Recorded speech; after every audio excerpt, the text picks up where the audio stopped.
This video or podcast is sponsored by Amazon Music. Thousands of podcasts and shows are made every day, from the conversations of Joe Rogan to the crimes of Morbid, and music by 50 Cent and Sabrina Carpenter. Amazon Music has the right taste in music, podcasts, and shows for you. With a growing audience of 52.5 million people using Amazon Music every day, you can help in a contributing way to benefit this new version of what was once called radio. With thousands of music and podcasts to listen to, you can listen to our podcast too, keeping things in the middle. And with you signing up, listening to one of our episodes on your app or on your computer, you can help my podcast grow to become an ever-expanding podcast group and become a new member of our listening on Amazon Music. Please use our offer down in the description below, and it would help me a lot because it would help me earn a little bit of money. Amazon Music, the site where you need to go to listen to podcasts, stories, and music that may have you bopping the whole night through. Now, let's get to the show.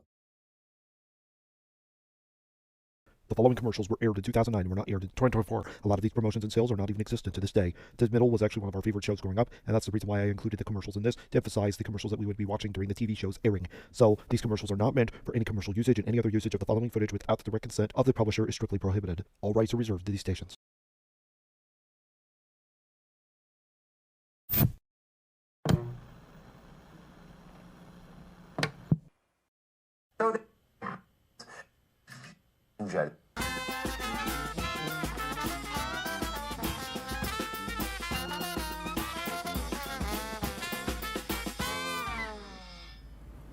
Hey, that's our Super Bowl trophy.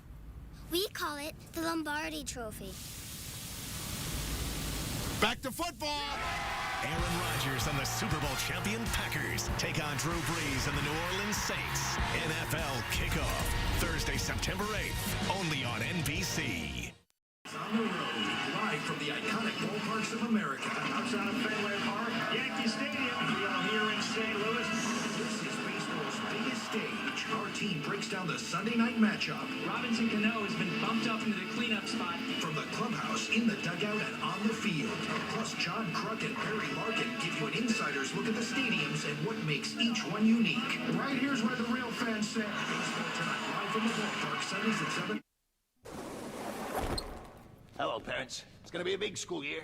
Your kids are going to climb rope. They're going to have a year-long tug-of-war with the ceiling. And by the time they get out of 8th grade, they're going to do it with sweat on their brow and achievement in their hearts. So, this is what they're going to need. Running shoes, t-shirts, tube socks, fruit cups, cheese sticks, energy bars, rope climbing gloves, rope burn ointment, and a jump drive. Not sure what that is, but they're going to be jumping. School takes a lot. Target has it all. It's incredible, this unbelievable place. Always puts a big smile on my face, and I can't wait to see you at the fair. Indiana State Fair, August 5th through 21st. Incredible. There are a lot of rumors out there. What's true? Fact. What's not? Fiction. You can't believe everything, but believe this. 6 News sorts it out. Get the truth. Fact or fiction. On your side, only on 6 News.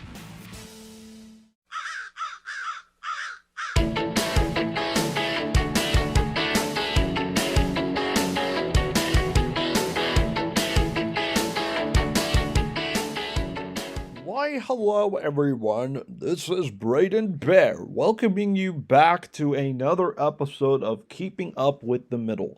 For this episode this week, I just want you all to keep in mind that a lot of this was recorded back between September and December of 2023.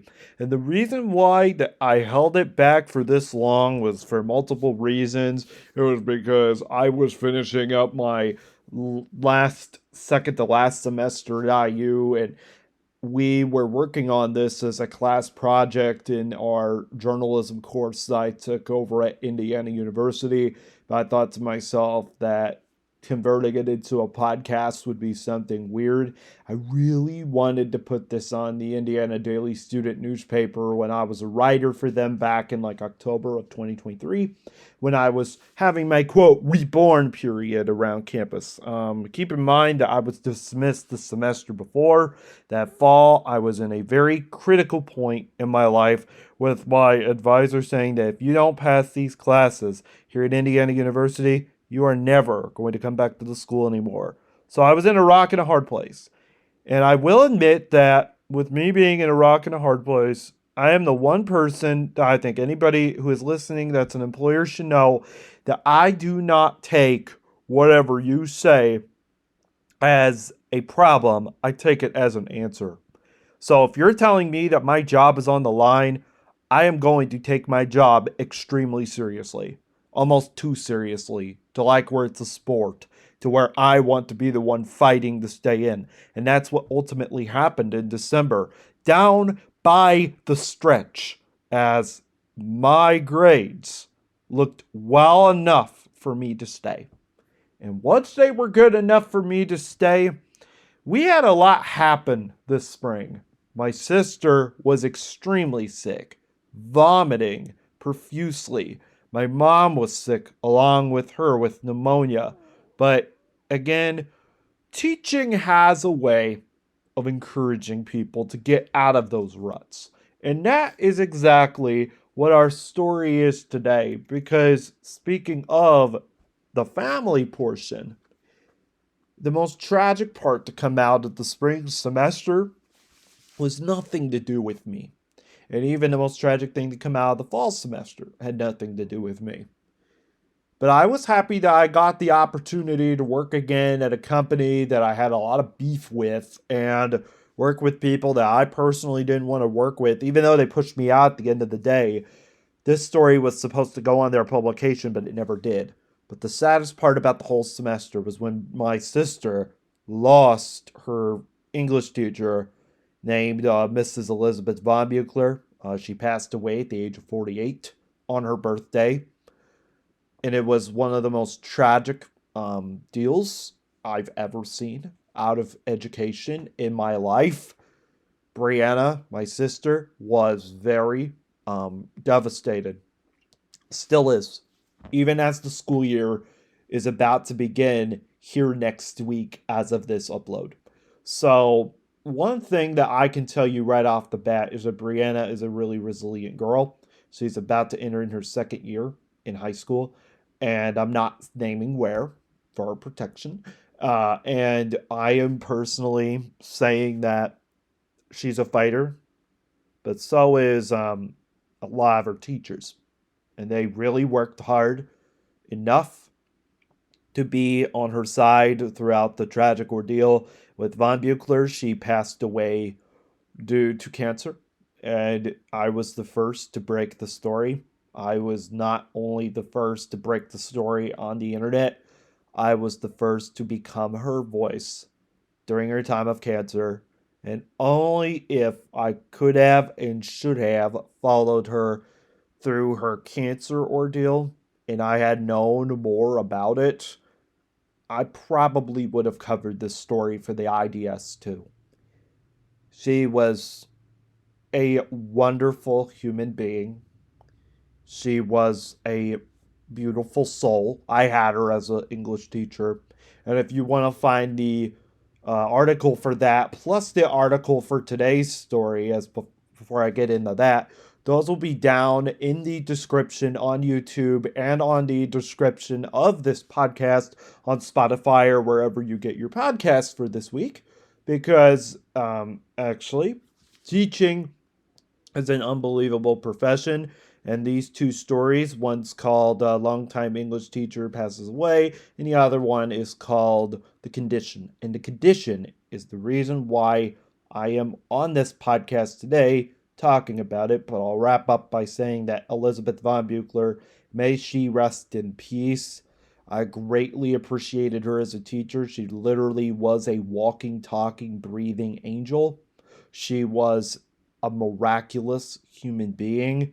She loved her students as much as she loved her family. There was one quote that they said at her funeral that, or I think one of her nephews said at her funeral, that basically said that she was a sunlight in the room, and she really, really was. And I greatly appreciate what she was able to do to troubled youth, especially troubled kids like me.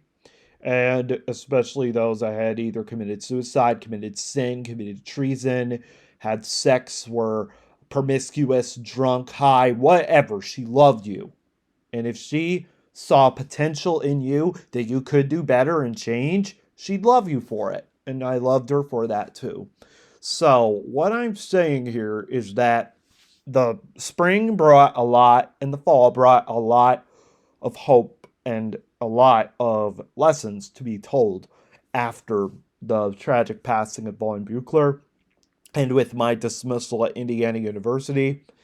As I was about to be dismissed indefinitely, we're talking indefinitely here.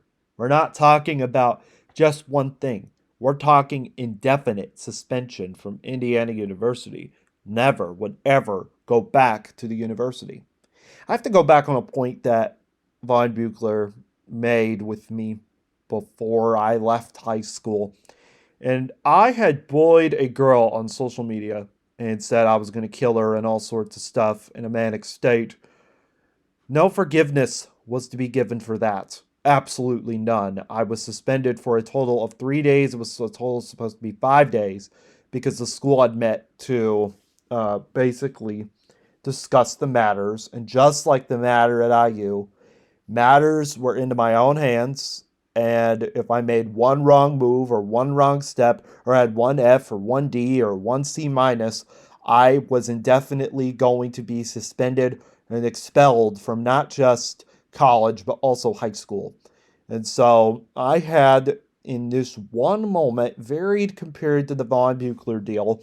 Von Buchler and I were in this course together, and we were in English, and she gave me this big hug after I bullied this girl to death and harassed her on social media and said, I am so glad you're back, and I am so glad that you will do okay, and I'm proud of you.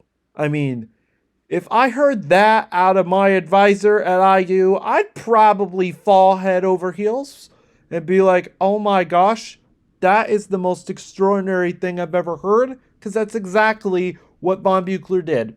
And just like this scenario, there was one person at IU that I would always, now, you know, if you're on the Phoenix Agreement, I was on it twice. It's a very rare thing to be on the Phoenix Agreement twice, which is probably less than 2% of the population at IU. And I don't think a lot of people come back to IU after experiencing the stuff that I have experienced, as now I'm progressing towards graduation. But one thing that people don't seem to get about my life is that I had always been the one that got blamed. And my advisors blamed me, plus the people in this 21st century office. One way they blamed me was with the Phoenix Agreement. The Phoenix Agreement is an agreement that you make basically with the university. And the university gives you this set guidelines that you need to fulfill, from the required GPA to the required completion percentage, for not only financial aid, but to keep yourself afloat at the school. And you will lose your financial aid if you don't commit to all these favors. And you will lose your spot at IU if you continue to not progress on these favors. But it's very rare to come back a second time and to do it again, the Phoenix Agreement, again a second time. I was doing it for the second time. And what I was doing the second time was trying to improve, but I was, again, in a rock and a hard place. And that's why I said at the beginning, the advisor said, if you don't pass all this, you can't come here anymore. Really got on me over the grades, yelled and screamed at me to get the grades going, because it's super important that you're paying $27,000 to go to a school that demands excellence. And I say demand loud, because that's what they expect, freshmen. That's what they expect. This is not easy. Not like middle school or high school where it's a walk in the park. If you can't commit and go to classes every day, that is on you.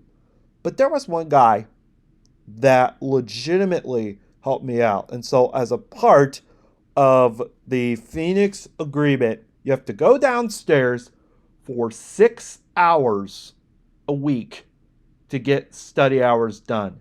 And study hours doesn't mean be on YouTube. It does not mean to be on Wikipedia and look up answers or use ChatGPT, because they track everything you're doing in there.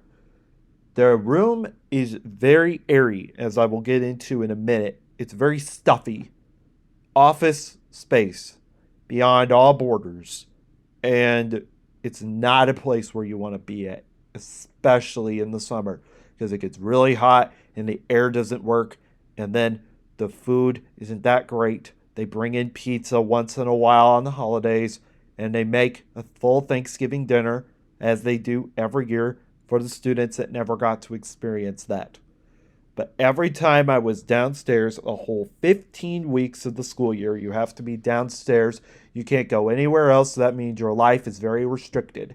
You can't party. You can't have sex. You can't go off to your friends over at the restaurant. You can't, go study with them at Herman B. Wells Library. Your study space is that 21st Century Office. And it's also, as I call it, 300 North Eagleson, which is where we are about to take our story today. And that one person that helped me through that journey was a guy by the name of Scott Salak. Now, Scott Salak is not a guy that got interviewed very, very often. Scott is a tutor, as you are about to hear, a math tutor. And he's one of the best people I've met.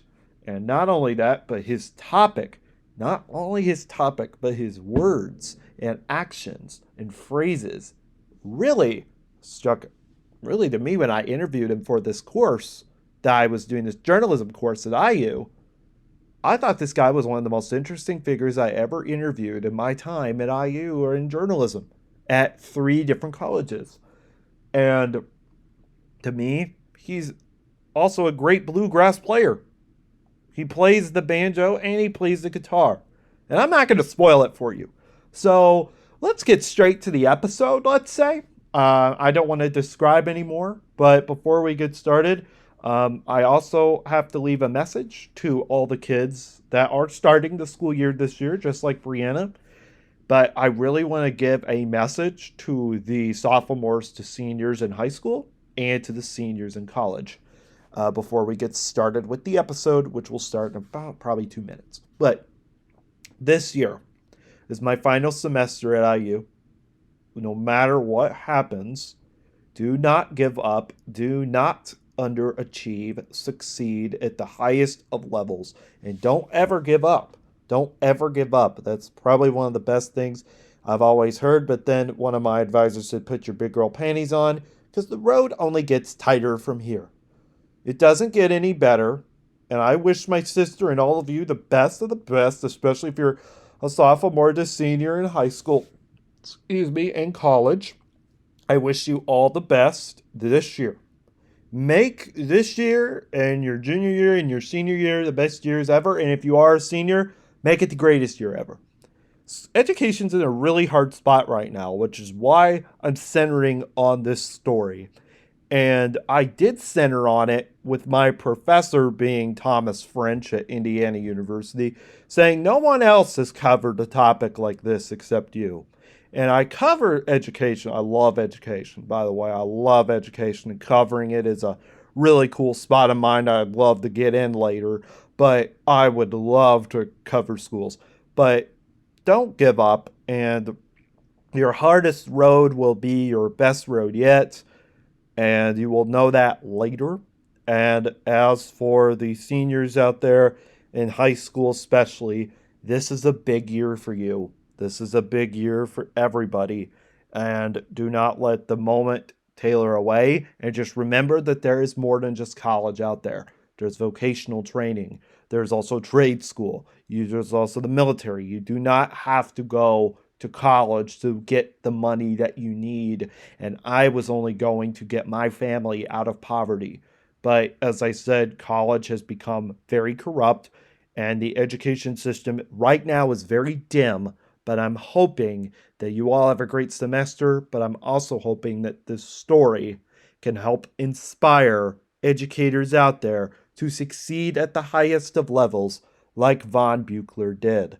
And just like this Scott Salak has done with struggling college students in the bottom of the basement at 21st Century's office on 300 North Eagleson Avenue, that is where we are going to start our story today.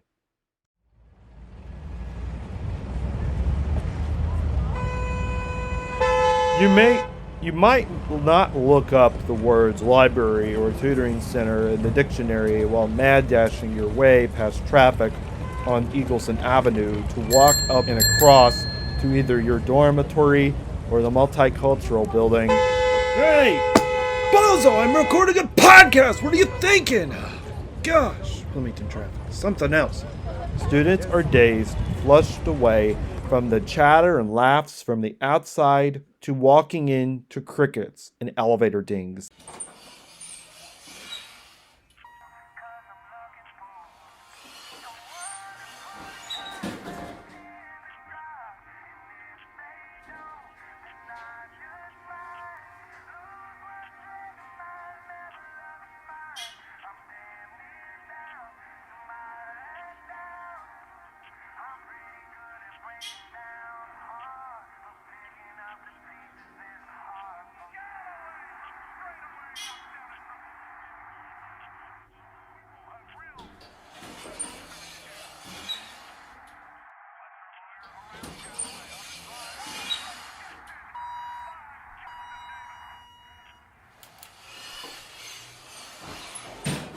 The building is home to the offices that control the functions of the 21st Century Scholars Program, along with the Hudson and Highland Scholars Program and Group Scholars programs on campus.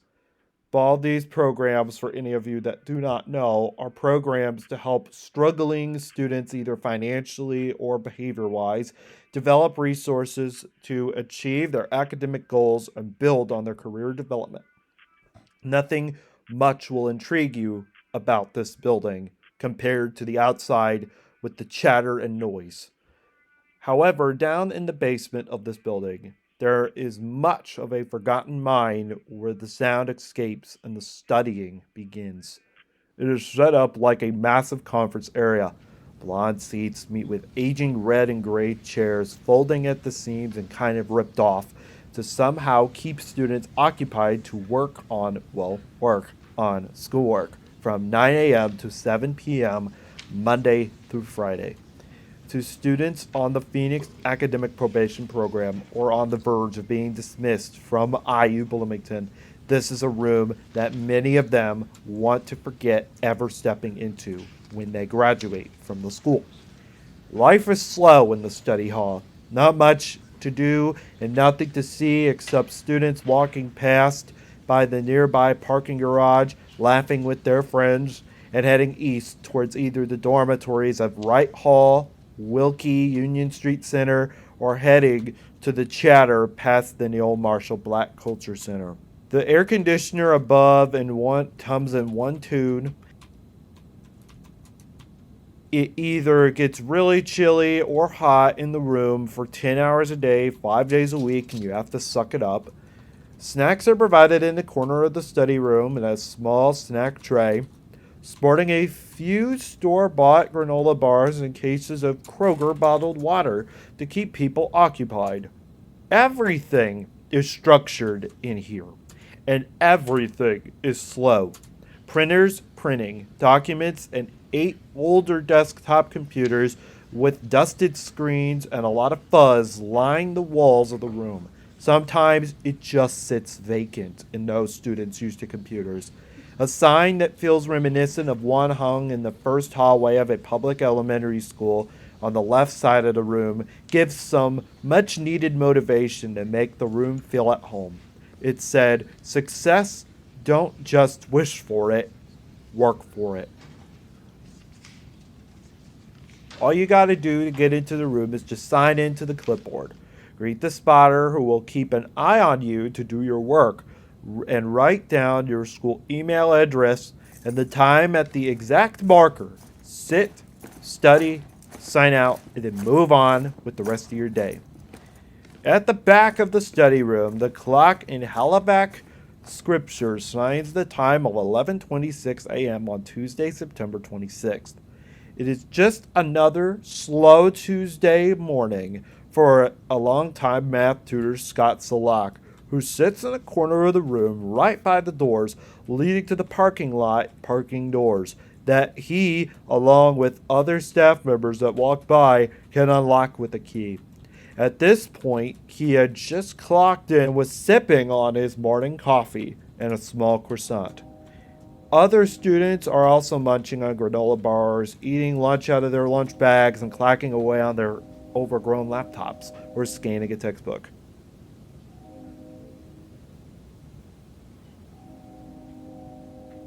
The first student walks in at 11:30 a.m. and plops down on the study desk, ready to work on some Algebra 1 homework. God, how exciting, she tells her friend on the phone before ultimately hanging up. She turns her phone off to put on her thinking cap and study with Salak. As the girl plops down, her Chanel purse on the desk, stressed about the algebra test, Salak is calm, casually whistling to a bird tune from the Looney Tunes. By that time, he comes in. She is pulling up an assignment on her Finite Canvas website. She sits down next to her to discuss tree diagrams. As Salak took his seat, cup of joe in hand, scrambling through papers to just find one of her assignments, the moments of morning youth turned into a bit of stress while scrambling through the documents to find her assignment. Locate me. Let me locate it, I think. Isn't it the assignment with the tree diagrams, he said. The girl nods in approval. Yet she is utterly confused already. Salak reassures her to not feel as confused as she already appears to be. Then Scott Salak got into what makes him unique, being a calm, reassuring math tutor, guiding the student on her road to get through this section of the class. Her job was to solve the probability of the equation, which involves solving the equation by using a tree-like diagram to calculate the total probabilities of decision-making. To any of you that are not knowledgeable in that, it's kind of confusing.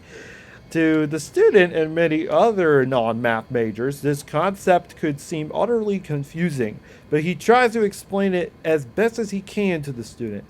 After a while, Salak draws a scribbled portrait of the problem and its version on a scrambled piece of paper. He turns from a low-paid math tutor to Vincent Van Gogh. In a matter of 10 minutes or so, he is already calming the student down, going through each math equation step by step that even involves solving shapes to get the answers for the various equations of algebra. At one point, she asks him about a problem featuring finding the property of this number 60x in the diagram. He told her what students and staff, even himself, say makes him great. Relate algebra, geometry, and any math equation you can think of and apply it to the real world. He reassures the student, who seems to have her hands on her head, utterly confused and shaking, and tells her something that turns out to become the central theme of the story. At points, she sighs, still utterly confused and scrambling to figure out what the diagram should equal, leaving her overwhelmed and more confused than ever. So that she takes a massive sigh and chuckles a little stressed laugh in the distance. He tells her, "Math is like a game. If you think of a boxing ring, it shows that all the sides are the same. The math problems become like a symphony to her brain. After a while, he comes back being calm as her stress isn't all the way relieved, but he makes her confident. She only wished to him that if she only enjoyed math like music from now on, she wouldn't stress as much. That is, in fairness, hearing students praise what they have done with his work is purely music to his ears. Music means a lot of different things to Salak.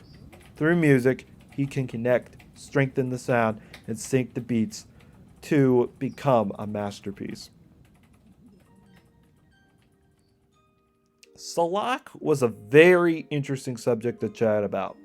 Not just about math, but also about the essence of life. He seems quirky yet quiet on the surface. Sitting down with me, he told me that he is rarely spoken to, even by the press, which made him surprised yet very delighted to open up about his life before he ever became a math tutor. In an interview inside the Multicultural Building, Salak said his background was never in studying math. It was in studying electronics, particularly ham radio. It's funny because it started out as a hobby. I mean, a long time ago. I was probably, I was in grade school.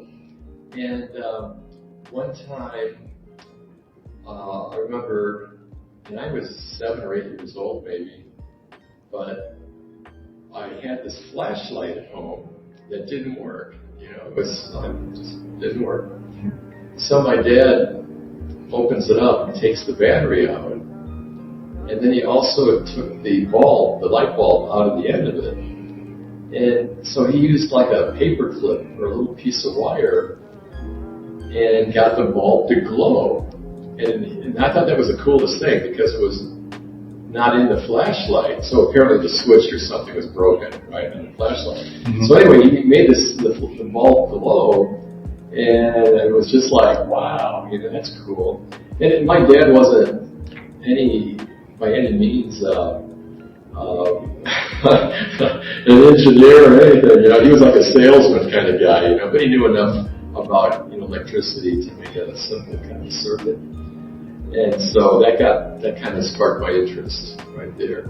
And so as a kid in grade school, middle school, I started building little circuits with light bulbs and little motors, and then they got more complex, maybe with switches and more bulbs and motors or something. And then eventually that turned into a hobby of amateur radio or shortwave radio, where you can build your own equipment, put up your own antennas, and you can hear signals, broadcast stations from around the world, that kind of thing. Mm-hmm. So, and that was more in high school at that point. So I got into the ham radio or amateur radio hobby and expanded my electronic knowledge, just building stuff down in the basement, Mm-hmm. I don't think I was as bad as we'd picture, like the mad scientist or anything like that. Salak speaks to many of the students who struggle with math because he was once one of them. He had been the head math specialist for 26 years at IU and part-time at Ivy Tech Community College in Bloomington. He is also the head tutor for the Group Scholars Program, which provides students with services to improve their academic performance and strengthen in their lower spots. After struggling in high school, he attended Harold Washington Community College as part of the City of Colleges in Chicago. And unlike most math tutors, he was studying the art of radio theory and technology, not in math, which makes students relate to his background a lot better. He said it wasn't that he wasn't interested in math, however, his hobbies led him to a professor who saw that he had another gift in him while in college. How Salak, a student studying electronics and radio theory, got into math tutoring was thanks to two types of resources: his professors in Chicago, and in particular, an advertisement in a Chicago newspaper. And I started taking classes at the City Colleges of Chicago, and at the time that was called the Harold Washington College, and right downtown Chicago. So I used to hop on that L train, the elevated train, and to get me down to Chicago. I was living up on the north side at the time in Rogers Park. So anyway, trying to recall, I think I was taking classes there part-time, like evening classes, because I was working during the day. And so I started taking evening classes. And then I think I just noticed that on campus there, something about the tutoring center, maybe they were looking for help or whatever. And because I remember I started working there part-time at their tutoring center. And it was, I don't know, maybe 10, 15 hours a week, if that, just a few afternoons here or there kind of thing. Mm-hmm. And so that's how I really got into the whole process. And I really, at that, doing that, I realized, hey, this is really cool, working with students and helping them with things and helping them.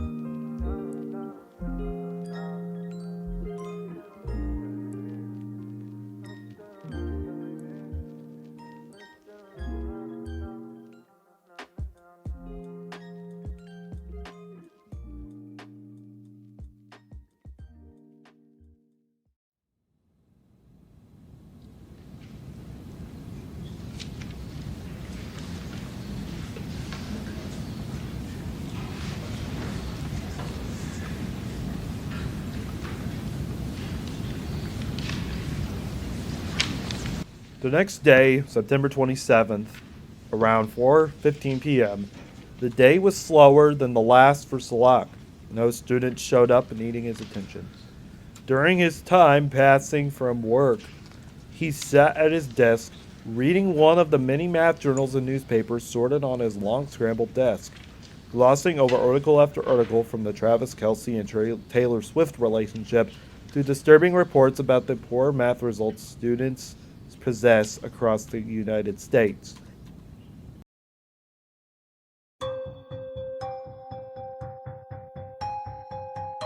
Well, U.S. students say are lagging behind when it comes to math. Yeah, that's Between 2019 and 2022, national test scores in math sank 9 points. 9 points in just 7 years? No, 9 points in 3 years. It was the largest drop in math in half a century. 4th and 8th graders fell way behind in math over the past 3 years. Average scores decreased by the largest amount ever recorded. They're down in nearly every state. And it's a similar story with reading. Scores now at their lowest level since 1992. So the drop in reading just wiped out 3 decades of academic gains. If this is not a wake-up call for us to double down our efforts and improve education, even before before the pandemic, then I don't know what will. Well, it is the first time schools administered this test in 3 years. A superintendent in New Jersey tells NBC News students aren't taking any steps forward right now at all. NAEP scores of U.S. 13-year-olds dropped roughly a grade level since 2020, reversing decades of progress. If left unchecked, this could lead to a generation of adults who avoid math because they lack confidence and competence. Math tutors like him have been facing a very daunting task to not only teach math to students, but to also keep students memorizing the concepts and somehow squeeze them into possessing decent test scores. Last year, 3 years removed from the COVID-19 pandemic, tutors, math teachers, and professors at grade schools and universities were entering an ultimate breaking point, and still are to this day. According to the 2022 NAEP Mathematics Assessment Report provided by the nation's report card, math scores have dropped with both 4th and 8th graders by a dizzying total of 13 points compared to 2019. All over the country, from Maine down to Puerto Rico and as west of Indiana through Alaska, the United States of America is seeing the lowest overall math scores ever recorded in history since scores were first globally tracked at the turn of the 17th century. According to reports, the average 4th grader is not proficient in mathematics compared to scores dating back to 1985. The average 8th grader has shown a decreased score of 8 points lower compared to the last time scores were tested in 2019. That year's scores were recorded averaging 282. In 2022, the score was 274. These decreasing scores are testing the limits of job security for an American math teacher. With an already ongoing teacher shortage across the country, Indiana has been one of the states hit the hardest by the shortage of teachers. In 2022, the Indianapolis Star reported that during a pre-pandemic period in 2019, Indiana only scored 37% of students in elementary and middle schools as proficient in math. It even includes a steady 2.5% improvement in math scores compared to 2023, where the numbers dropped thanks to the global lockdowns and lack of school caused by the COVID-19 pandemic. In community college, there has also been a decrease in college professors. According to Inside Higher Education, there has been an 8.6% drop in professors teaching at community colleges at 282,000 teachers compared to the increased number of 309,000 professors teaching in 2019. Salak has turned the focus to the math problem in schools to 3 varying factors. He described the problems and distractions which could be linked to the expansion in technology, student isolation from the COVID-19 pandemic lockdowns, masks wearing, and even some of the math courses taught at IU. I think most recently, I think the decline has a lot to do with the COVID issue, where students were staying at home and trying to learn, online. I've had many students tell me that that was a wasted year or two when they were supposedly, well, they were at home, but supposedly learning online. In a nutshell, it just seemed like, okay, they were watching the instructor on their computer, and the teacher, that is, and would tell them, okay, this is what we're doing. But I don't know, it sounded like they weren't really engaged so much. Maybe other distractions, when the instructor, the teacher's on the computer. I think it's so easy to get to a cell phone and do other things. I'm not really sure, but it just sounded like there were a couple of lost years there. Being at home or at some other location, I don't think the real absorbing of the topics were taking place. So compared to maybe 10, 15 years ago, students were, of course, in class and every day attending school for the most part, and really, focused on it. So another thing, too, so 10, 15 years ago, we really didn't have the cell phones like we do now. That was a relatively new thing. Just maybe, when I think back 15 years ago, maybe once in a while I would see a person carrying something kind of large that was a cell phone. But it wasn't very common. So I think, honestly, technology has been quite the distraction with students too. Because now it's so easy for someone, especially in a large lecture hall, they can check their emails or chat with their friends when the instructor's up there talking, So how much they're really engaging with what's going on in the classroom, I think that's been a steady decline just due to technology having that ability to be distracted. I do think, too, that is a very deeper issue as well, and it's really affecting not just math classes, but all classes. Oh, yeah, exactly. Yeah, exactly right. And there may be other things, too. I think attention span has decreased a lot with people. I don't know why exactly, but I think just the ability to focus, even on maybe TV or something, or radio, or it's almost like it's coming at you full force, high volume, the screen is changing, it's constantly in this. Because I think a lot of the advertisements on TV, for instance, I think that the companies, I'm sure, have figured out that attention spans are so short that they need to blast their message to the folks, to the population, to sell their products, and they know that it has to be like this flash bang kind of approach to keep them focused on their message.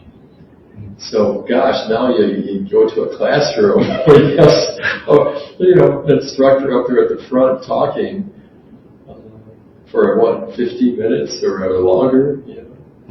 My gosh. So there you have someone trying to present information, competing with these, I think, decreasing attention. For most of Salak's adult life, besides being interested in electronics and ham radio, he was also into one more thing, being a musician.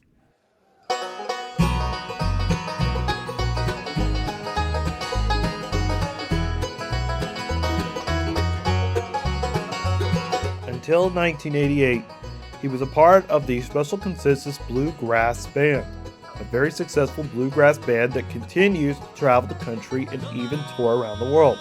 Their headquarters are based in Chicago.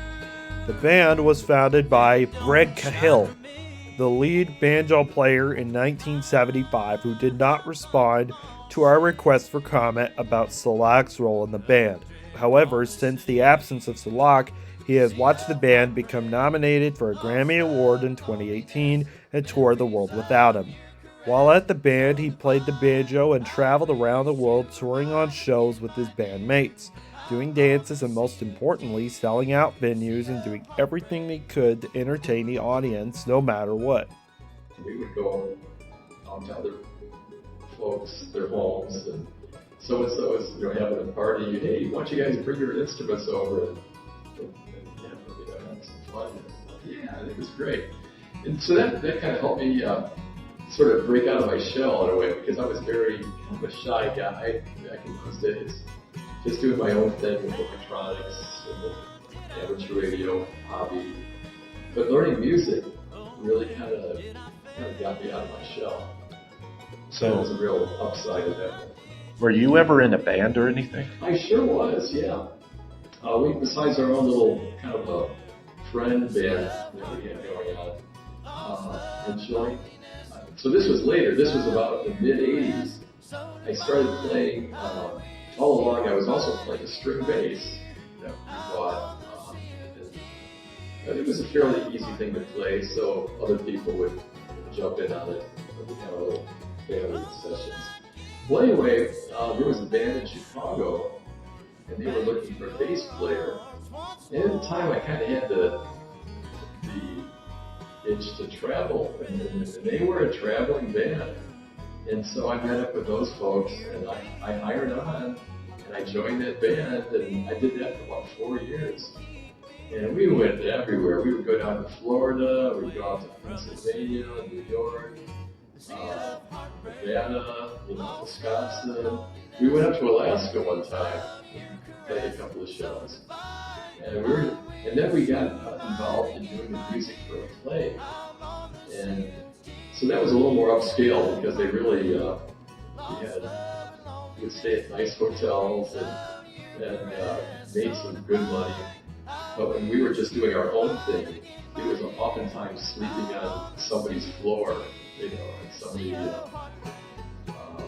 the theater or restaurant or wherever we were playing, the owner would say, hey, you can stay over at my house or so-and-so's house. You guys have any sleeping bags?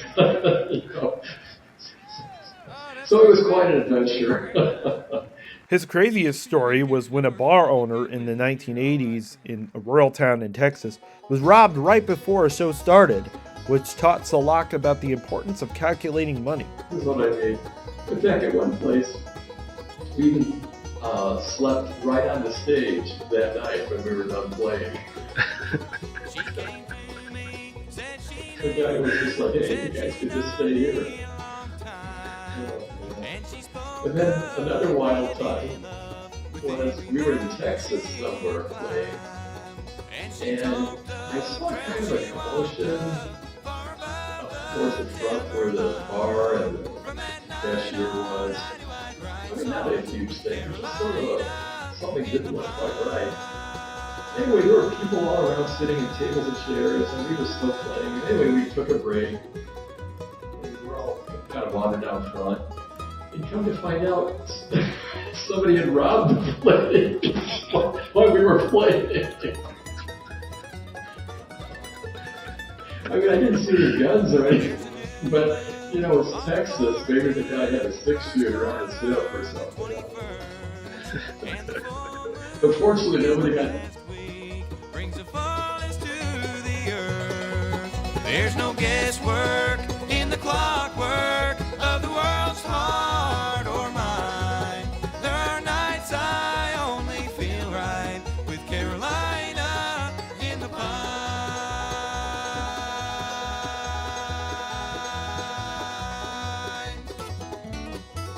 The experience with the bandmates continued to register through the way he was as a person, and shockingly a mathematician.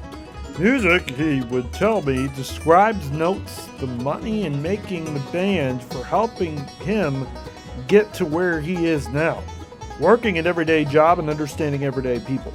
After learning quite a bit about music, he has since applied his life to teaching and spending time with his family, co-workers, and new friends. To end talks about his music career, he was talking about restarting a band with some of his old friends at the American Legion Post 18 in Bloomington. His group is still in development at this time, and as of the writing of both this podcast and the article in December, but he hopes to begin playing live shows at the Legion regularly later this year, given that this is 2023, he might be playing in 2024. There is no word on when that is going to happen from either Salak or his bandmates. One defining thing about Salak using his memorization of music skills in the case of algebra or geometry is to somehow strike a chord in math students at IU and beyond to succeed and stress levels.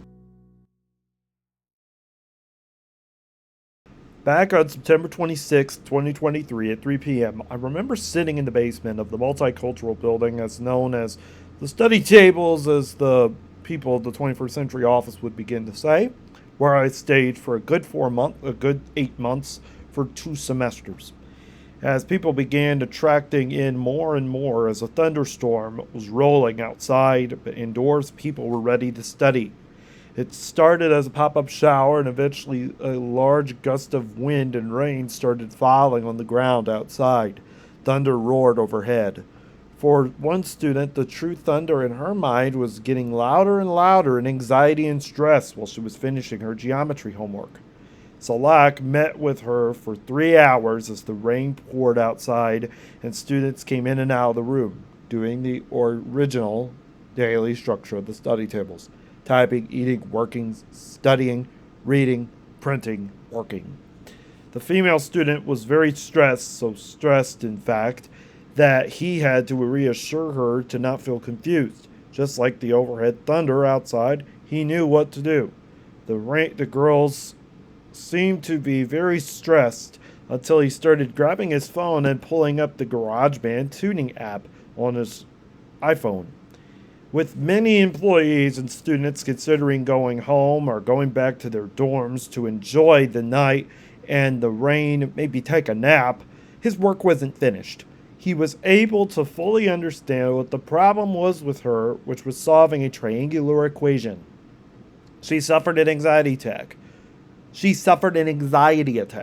And he wanted her to think of the steps that it would take from counting down the equation to falling forward with the number as the answer for the calculation by playing a simple piano sound on his phone. It went something like learning a musical chord at it was like learning a musical chord in a music class in elementary school.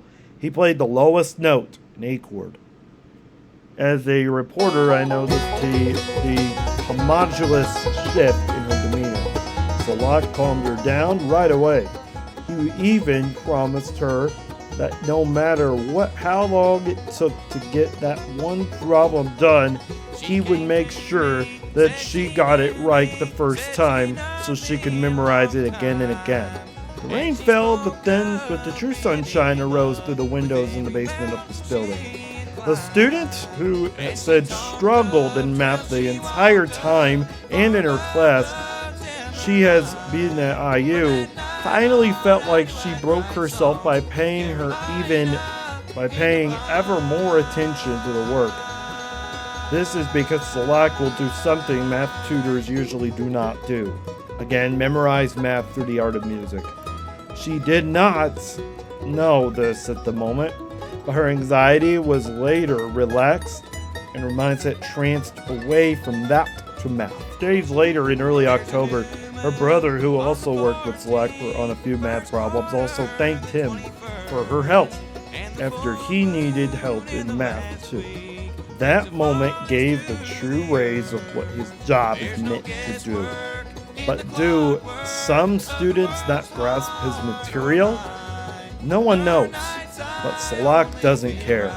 His pipes sing not only if the student gets a C on the test, he wants his scholars to come in and guess the answer while having an A+ attitude.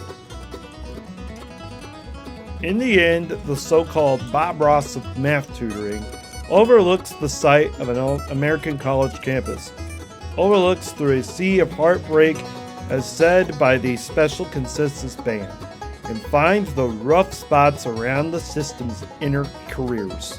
Math has become a, quote, lost ship adrift from the sea in failing social norms in education to social issues. We ask, how did you feel, to close this, we asked, how did we lose math in America? How did we, as the richest nation on earth, fail our kids? Salak sees the outside world but handles it from within. Through the sea of tears, there is always a lost student he needs to rescue at sea. Tutoring students to become scholars slowly starts with patience in music.